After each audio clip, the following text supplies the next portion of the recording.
If you have a disc issue, should you be doing muscle activation techniques? On this week's episode of the Exercise Health Podcast, it's exactly what we're discussing. We're going to cue our introduction and dive right into this conversation.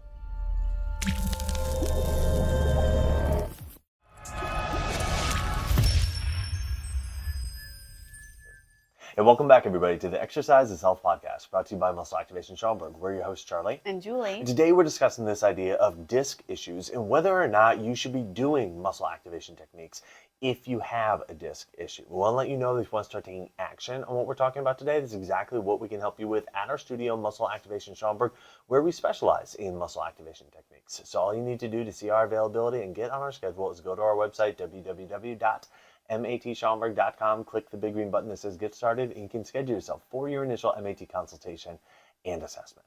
All right, so disc issues are extremely common. In fact, the statistic that I've read is that 80% of people over the age of 30 have some type of structurally compromised disc somewhere within their spine, okay? That means whether it's their low back or, mid back, maybe even up into their neck, but so many people are experiencing disc issues. Here's the thing though, the other part of that statistic is half the people that have a structurally diagnosed disc issue via MRI, like they've done an MRI, and you see, okay, you have a structural issue with your disc, half the people have absolutely no symptoms whatsoever.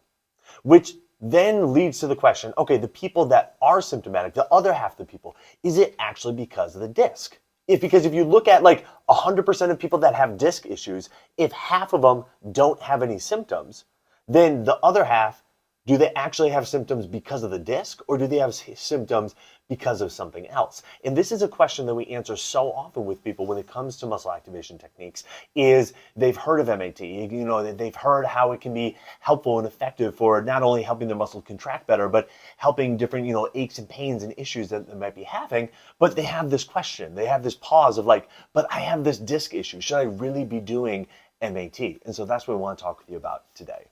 That's right, Charlie. And I love that statistic. And I think it would also be really interesting, for example, to see if there was some sort of statistic. I don't know of this statistic, but one that would be like, oh my gosh, I have maybe back muscle problems, like chronic achy back. And how many of those people have a disc issue and how many people don't? So anyways, we're just bringing this up because oftentimes us as humans, we always want to know, like, why exactly is my back hurting?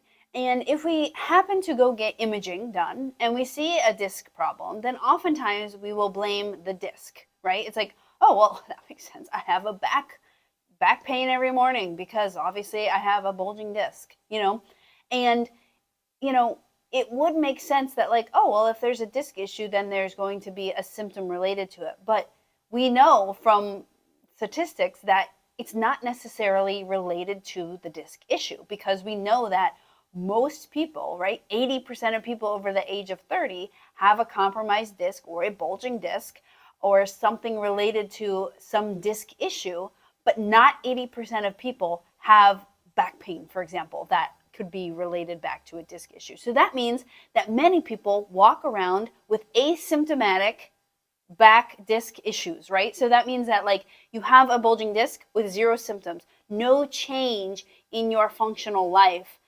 And you wouldn't know that you even had a bulging disc, right? So we can't just blame a bulging disc for your back issue. And this is so, so important. Reason being is that because when you have a symptom in your back, usually it's because, you want to not have that symptom, right? And you're investigating this. You're like, hey, I want to exercise. I want to be stronger, maybe more mobile, more flexible. I want to be more functional. I want to play golf better. I want to play with my kids better, whatever it is. And if you, in your brain, you're like, well, it's definitely a disc issue, well, then that might lead you down the path of like trying to maybe change this disc issue. But if you knew like, hey, this disc issue isn't causing my issues, it must be something else, then you might explore other options. We bring this up because all the time we work with people with disc issues with muscle activation techniques, and the changes that people see in their symptoms and their function and their strength and their mobility, even without changing the disc or going in and doing a surgical intervention on a disc or something like that, with muscle activation techniques, people change the entire situation that's going on in their back. And that's why we're talking about it today, because we see this change all the time, and we know that your symptoms are not necessarily related to the disc problem that you're having. That's exactly right. So it begs the question, okay, if you have a disc issue and you have a symptom, but this symptom is not because of the disc itself, why might the symptom be there? And what we see time and again is it's the strength and the function, in particular, how well the brain and the muscles are communicating, the strength and the function of the muscles, and how well the brain and muscles are communicating, that are more largely influencing what we describe as low back pain or tightness, or some kind of, oh yeah, I'm feeling this because of the disc. Actually, you're feeling it more times than not. What we see is because of your muscles. All right, and that's why muscle activation techniques can be such a powerful tool for helping people to experience changes in their symptoms simply by changing the function of their muscles, simply by improving the strength and that communication between the brain and the muscles. Because here's the thing, when that communication between the brain and the muscles gets disrupted, the sensitivity of pain receptors actually goes up, okay? And so you might start experiencing all these pains and all these different symptoms that you weren't before, not because structurally something's going on, but rather because from a communication standpoint between the brain and the muscles, there is some kind of breakdown happening. And that's what we're able to assess for, and that's what we are able to address with muscle activation techniques. Because here's the other stat about discs that is really interesting, is that there's no correlation between the severity of some kind of disc bulge or a herniation with a disc and the symptoms that somebody's experiencing. See, so often we think, oh, I'm having just horrible, horrible symptoms. That must mean that structurally there must be something horrible going on. When in fact, that is not the case at all. That idea that just because our symptoms are one way means that it's because our structure is, that way. Horrible symptoms, horrible structure. That's not necessarily the case. All right. Again, there's no correlation between the two, which tells us there's more that influences our symptoms and how our body's feeling than just our structure. But when we talk about discs and all of a sudden a disc comes into the conversation, that's what we zero in on. It's like, oh, answer solved. It's the disc. Oh, answer solved. It's because, of this herniation. Oh, answer solved. There's something going on with the disc, and boom, that's that. Throw my hands up. Well, it's a disc thing. It's not the muscles. Actually, what we see more times than not is the muscles are, almost across the board, always playing some kind of role in what people are experiencing, but more times than not are playing a very large role, if not the entire role, in what people are experiencing symptomatically. And so again, by assessing for where there's this breakdown in communication between the brain and the muscles, and then addressing those breakdowns in communications with the muscle activation techniques process, not only do we see people's function in strength improve, but we also see across the board people's symptoms calm way down that they were relating to structural disc issues. You're right, Charlie. And I think one thing that is just universally true among the human condition is that when we feel something is significant in our life, like the discomfort we have in our back, the pain that we're having when we touch our toes, or whatever is the symptom you're feeling, then we feel that there must be some very large, significant thing to blame, right? And we always want to blame something that is visual, right? A disc seems significant, related to my significant symptoms. But you know what is so significant that we don't even realize is when muscles aren't working well. When you have weak muscles, that is significant. Those are the things that are literally responsible for moving you around.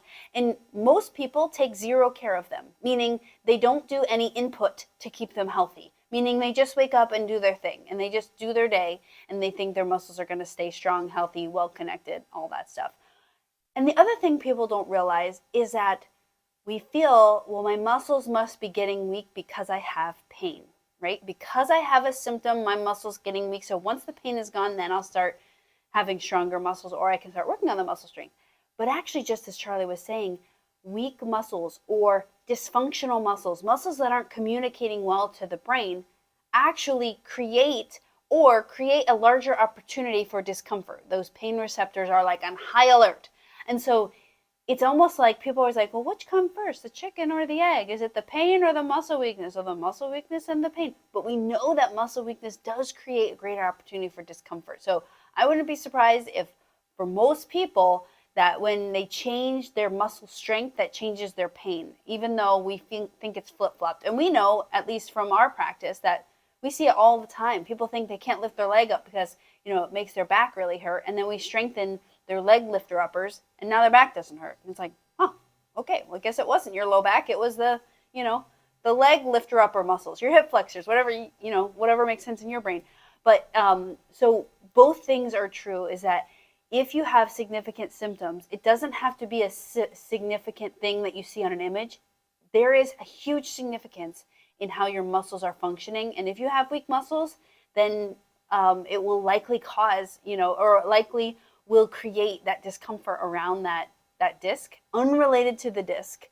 And if you have weak muscles, your opportunity for experiencing discomfort, symptoms, pain in your body really gets heightened. Well, and to your point about strength, because it's such a well said point, is like, one modality that a lot of people kind of deem as okay, yeah, they really focus on resolving pain, is physical therapy. And the majority of the physical therapy world, at least today, focuses on strength, focuses on doing strength training exercises, whether it's bands or, cables or machine, whatever, body, whatever it is, but it's focused on getting people stronger. I saw an article in the New York Times, I don't know, 5 years ago or whatever, that was like, yeah, the physical therapy industry is basically like completely just focusing on strength training now. And because that's what has been shown time and time and time and time again to actually work, to actually change symptoms, is getting stronger. So the idea of like, well, once I'm out of pain, then I'll get stronger. It's like, no. Once you get stronger, then you get out of pain. So it's like the story needs to be flip-flopped. And I'm not saying that you need to go doing things from a strength perspective that, make your body worse or put yourself at risk of injury or whatever. Like we've talked so much about our exercise for life principles and everything like that. But when you're talking about, okay, well, I need to start feeling better in order to strength train, it's like actually you need to strength train in order to start feeling better. Whether feeling better means, out of pain, or just like feeling like you have more energy, or, feeling like not as tight or whatever. Like those are the strength, improving your strength and improving the function of your muscles is the thing that leads to that. It's not like you just magically start feeling that way and then you do the stuff. You do the stuff and then you start feeling that way. And for us, the basis of strength training really is muscle activation techniques. Making sure that communication between the brain and the muscles is established, is working well, and then we can go and what we say, we load the tissue, whatever that means. That means we do more traditional like strength building exercises. But again, it all starts with improving that communication. So if you are listening to this and you're like, you've had a disc issue in the past, or you are currently experiencing a disc issue and you're not sure if muscle activation techniques is something that you should consider doing, we invite you to, give us a shout, schedule yourself in our calendar, or, go to your local practitioner, and have a conversation with them, see what they can do for you. Because in our experience, more times than not, the majority of what people are experiencing when it comes to what's deemed disc issues are actually muscle issues. And there may be some, disc structure compromise along with it. But the symptoms itself are typically muscle issue related. And so MAT is specifically designed to help with those muscle issues. Not only that, but when your muscles get working better, just like any other joint or ligament or area of your body, the discs have to end up taking on less stress, because the muscles are better able to mitigate excessive stresses and weird stresses going through, the disc and, all areas of your body. So not only if you do have a disc issue, not only might the symptom not actually be related to the disc itself, but having your muscles supporting the discs, that will help the speed that healing process, because it will be less stress going through the disc. So again, if you are in our local area and it's something that you want to experience for yourself, that's exactly what we can help you with at our studio, Muscle Activation Schaumburg, where we specialize in muscle activation techniques. So all you need to do to see our availability and get on our schedule is go to our website, www.matschaumburg.com. Click the big green button that says Get Started, and you can schedule yourself for your initial MAT consultation and assessment. Well, thank you so much for joining us, everybody. We always appreciate your eyes on YouTube, your ears on Apple Podcasts or Spotify, wherever you consume our content. If you wouldn't mind leaving us a rating and review, it always means the world to us when you do. We are wishing you a fantastic week, and we'll talk with you all next week. This podcast is for information purposes only. The statements and views on this podcast are not medical advice. This podcast, including Julie and Charlie Gates, disclaim responsibility for any possible adverse effects from the use of information contained herein. Opinions of guests are their own, and this podcast does not endorse or accept responsibility for statements made by guests. This podcast does not make any representations or warranties about guest qualifications or credibility.